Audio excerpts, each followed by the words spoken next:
Hello everyone. आज की इस वीडियो में हम बात करने वाले हैं कार्बन यौगिकों के रासायनिक गुणधर्मों की। तो कार्बन यौगिकों के कौन कौन से रासायनिक गुणधर्म हैं, आइए सबसे पहले हम इसकी बात करते हैं। हम अपने दैनिक जीवन में बहुत से कार्बन यौगिकों का उपयोग दहन के रूप में करते हैं। तो हम सबसे पहले इसमें दहन की बात करेंगे। इसके बाद ऑक्सीकरण, संकलन अभिक्रिया और प्रतिस्थापन अभिक्रिया के बारे में बात करेंगे। आइए सबसे पहले हम दहन की बात करते हैं। दहन नाम से ही क्लियर है कि इसका मतलब जलना होता है, यानी कि इसका मीनिंग ये हुआ कि हमें ये देखना है जब कार्बन यौगिकों को जलाया जाता है तब क्या होता है। सभी अप्ररूपों में कार्बन को जब ऑक्सीजन के साथ जलाया जाता है तो ये कार्बन डाइऑक्साइड के साथ ऊष्मा एवं प्रकाश देता है। मोस्टली कार्बन कंपाउंड्स बहुत अच्छे फ्यूल्स हैं और इनको हम ईंधन के रूप में यूज़ करते हैं। एग्जाम्पल के लिए केरोसिन तेल, डीजल, पेट्रोल और एलपीजी। एलपीजी में ब्यूटेन होती है। गुड फ्यूल्स वे फ्यूल्स होते हैं जो बर्न करने पर हीट और लाइट एनर्जी देते हैं। आइए अब कुछ एग्जाम्पल्स की बात करते हैं। फर्स्ट एग्जाम्पल में जब कार्बन को ऑक्सीजन की उपस्थिति में जलाया जाता है तो इससे कार्बन डाइऑक्साइड गैस निकलती है और साथ ही ये ऊष्मा और प्रकाश देता है। इसी तरह सेकंड एग्जाम्पल में मीथेन को जब ऑक्सीजन की उपस्थिति में जलाया जाता है तो ये भी कार्बन डाइऑक्साइड, जल, ऊष्मा और प्रकाश देता है। तीसरे एग्जाम्पल में आप देख पा रहे हैं कि यहाँ पर भी अल्कोहल को जब ऑक्सीजन की उपस्थिति में जलाया जाता है तो इससे भी कार्बन डाइऑक्साइड गैस निकलती है और साथ ही ये भी जल, ऊष्मा और प्रकाश देता है। कार्बन यौगिकों को वायु की उपस्थिति में जलाने से कार्बन डाइऑक्साइड, जल, ऊष्मा तथा प्रकाश मिलता है। इसे दहन कहते हैं। हम सभी अपने घरों में खाना बनाने के लिए एलपीजी का यूज़ करते हैं। एलपीजी में मेनली ब्यूटेन होती है। जब ब्यूटेन को ऑक्सीजन की उपस्थिति में जलाया जाता है तो ये कार्बन डाइऑक्साइड और जल देती है। इसके साथ ही बहुत ज़्यादा मात्रा में ऊष्मा निकलती है जो कि हमारे द्वारा खाना बनाने के लिए उपयोग की जाती है। ब्यूटेन एक संतृप्त हाइड्रोकार्बन है और इसे जब वायु की उपस्थिति में जलाया जाता है तो ये स्वच्छ नीले रंग की ज्वाला देता है।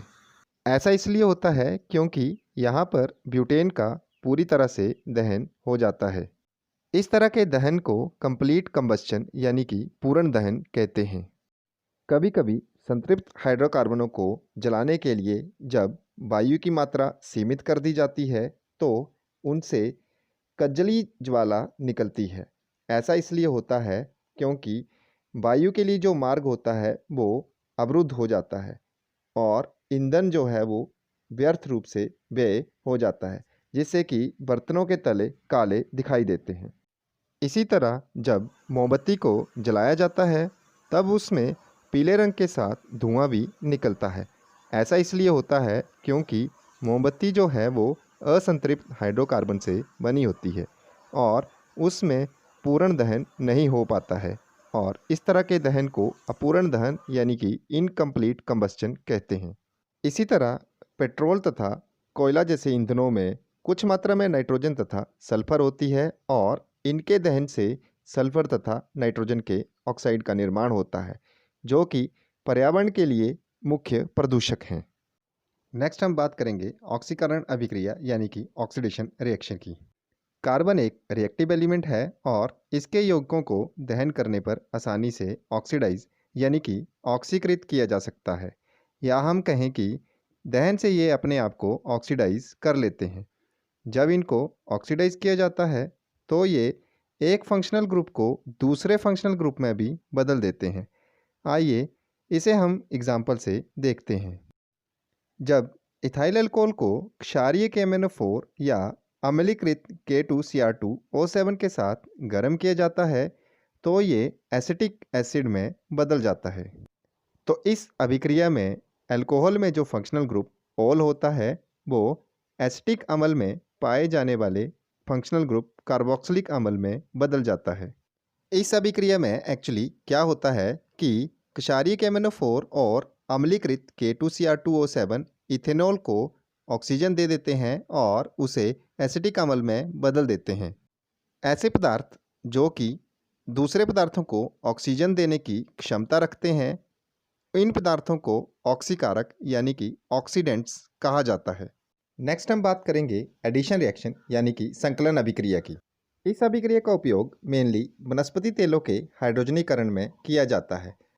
इस अभिक्रिया में मेनली क्या होता है कि असंतृप्त हाइड्रोकार्बन यानी कि अनसैचुरेटेड हाइड्रोकार्बन्स को संतृप्त हाइड्रोकार्बन यानी कि सैचुरेटेड हाइड्रोकार्बन्स में बदला जाता है और इस अभिक्रिया को पूरी करने के लिए निकल और प्लेडियम जैसे उत्प्रेरकों की सहायता ली जाती है। उत्प्रेरक यानी कि कैटलिस्ट क्या होते हैं? ये वे पदार्थ होते हैं जो अभिक्रिया की दर को आगे बढ़ाते हैं परंतु अभिक्रिया को प्रभावित नहीं करते हैं। मीन्स ये ऐसे सब्सटेंस हैं जो रिएक्शन रेट को इंक्रीज कर देते हैं परंतु रिएक्शन के बाद एज इट इज़ उसमें बच जाते हैं। आइए इस अभिक्रिया को एग्जाम्पल के साथ समझते हैं। यहाँ पर असंतृप्त हाइड्रोकार्बन एल्कीन में आर एल्काइल ग्रुप है यानी कि आर की जगह कार्बन की लंबी श्रृंखला भी हो सकती है। जब इस एल्कीन में निकल जैसे उत्प्रेरक को मिलाया जाता है तो ये इसको संतृप्त हाइड्रोकार्बन यानी कि एल्केन में बदल देती है। एल्कीन के बीच में जो कार्बन कार्बन डबल बॉन्ड है वो ब्रेक कर जाता है और उसके बाद हाइड्रोजन के दो एटम उसमें जुड़ जाते हैं और ये संतृप्त हाइड्रोकार्बन में बदल जाता है। वनस्पति तेलों के हाइड्रोजनीकरण में भी इसी अभिक्रिया का उपयोग होता है और उसमें भी निकल उत्प्रेरक का ही उपयोग किया जाता है। निकल उत्प्रेरक वनस्पति तेल को जंतु वसा में बदल देते हैं।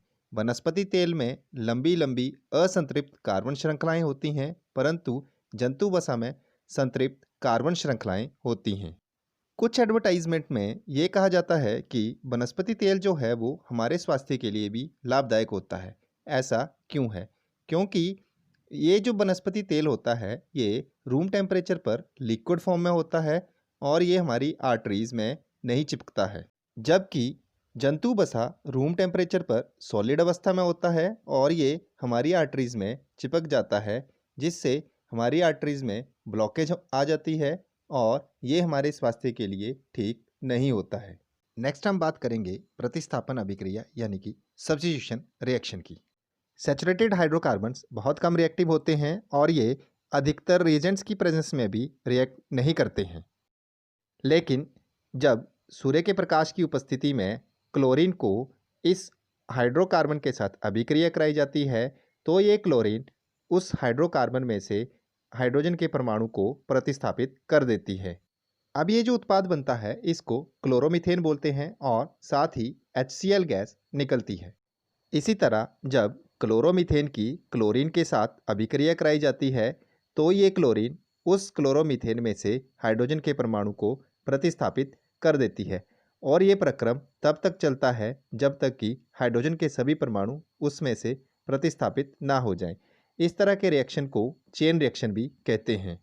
क्लोरीन के अलावा फ्लोरीन, ब्रोमीन, आयोडीन भी सूर्य के प्रकाश की उपस्थिति में संतृप्त हाइड्रोकार्बन में से हाइड्रोजन के परमाणुओं को प्रतिस्थापित कर देते हैं। इस तरह की अभिक्रिया जिसमें एक प्रकार का परमाणु अथवा परमाणुओं के समूह दूसरे का स्थान ले लेते हैं उसको हम प्रतिस्थापन अभिक्रिया यानी कि सब्स्टिट्यूशन रिएक्शन कहते हैं। नेक्स्ट वीडियो में हम इथेनॉल और इथेनोइक एसिड की केमिकल प्रॉपर्टीज़ के बारे में बात करेंगे। Thank you.